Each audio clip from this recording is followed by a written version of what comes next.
तो hello my dear pharmacy students, खासकर D Pharm students. वो इसलिए कि डिप्लोमा फार्मेसी का एग्ज़िट एग्जामिनेशन होने जा रहा है। अब इसमें कोई शक रहा ही नहीं, ये तो होगा। और दूसरी बात है कि ये लोग कह रहे हैं कि 3 पेपर होंगे, तो मेरा सुझाव दिया हुआ पहले कि ये एक ही पेपर हो तो ज़्यादा बढ़िया है। दूसरी चीज़ है कि इसमें पासिंग 50% मार्क्स हैं, तो उसको देखते हुए अपने को थोड़ी मेहनत करनी पड़ेगी और आपको थोड़ी बहुत स्टडी डीप करनी पड़ेगी।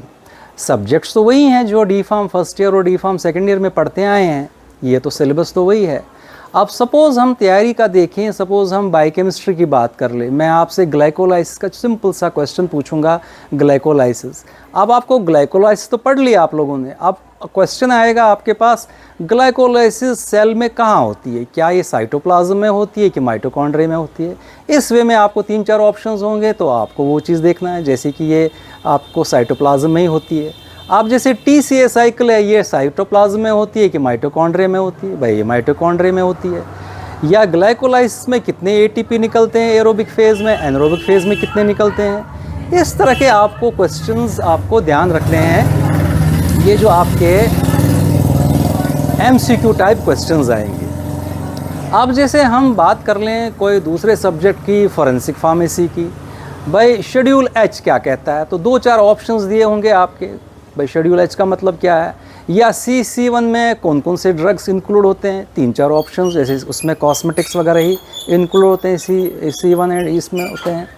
या फार्मास्यूटिक्स की बात कर लें तो आपको यही पूछा जाएगा, मान लो कैलमीन क्या है, कैलमीन का कंपोजिशन क्या क्या है, कैलमीन में किस मेटल का क्या प्रतिशत है, ये आपको बारीकी से इन क्वेश्चंस का ध्यान रखना है। फार्माकोलॉजी की बात कर लें, सबलिंगुअल रूट तो आपने पढ़ा होगा, तो सबलिंगुअल रूट से कौन कौन से ड्रग्स दिए जाते हैं, कौन कौन से डोजेज फॉर्म्स किस रूट से दिए जाते हैं, इस वे में आपको तैयारी करनी है। जैसे कि पेरेंटल रूट है तो, या जितने भी ये सबक्यूटेनियस रूट है, पेरेंटल रूट्स है, किस किस रूट का क्या क्या एंगल रखते हैं हम सिरिंज का।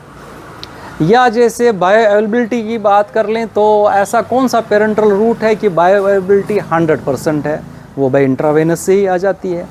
तो ये चीज़ें आपको ध्यान में रखनी है। हम फर्स्ट पास मेटाबॉलिज्म की बात करते हैं तो ऐसे कौन कौन से ड्रग्स हैं कि जिनका फर्स्ट पास मेटाबॉलिज्म ज़्यादा होता है।